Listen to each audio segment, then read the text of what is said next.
It's clear from his handling of Iran that Obama wants global government and wants to bypass Congress. Indeed, what he wants to do is submerge American sovereignty in the United Nations. Eileen and I warned about this in our book, Here Come the Black Helicopters, that Obama is increasingly using globalism to bypass American sovereignty. And there's no better example of this than the Iranian sanctions, which in theory were imposed partially by the UN and partially by Congress, but in fact were stimulated, motivated, drawn up, casted, and everything by the US. And yet, with the US Congress unsure as to whether he'll get his treaty passed or not, he's now going to the United Nations to bypass it. And let's remember and keep in mind what he did with Congress. The Constitution, you remember that, says that 2/3 of the Senate is necessary to approve a treaty. So what Obama did is he said, I'm not going to submit this. It's not a treaty. It's just an executive agreement. I'm not going to submit it to the Senate. So then Congress went to him and said, oh, please, please, please submit it.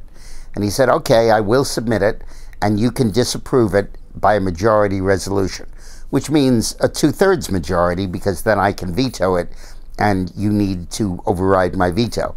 So he transformed the Constitution from saying you need 2/3 to approve the treaty to be you need 2/3 to disapprove the treaty.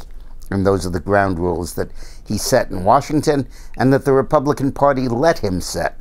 The chairman of the Foreign Affairs Committee, Corker of Tennessee, absolutely rolled over, played dead, and went along with him in this plan to emasculate the treaty ratification provision of the Constitution.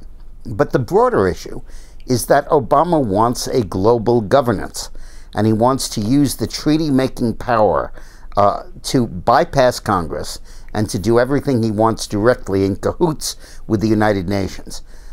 This can extend all over the place. For example, there is a new crime of aggression defined by the World Court, the International Criminal Court, which says aggression is going to war without the approval of the UN Security Council, which would essentially give Russia and China a veto over the US use of military power.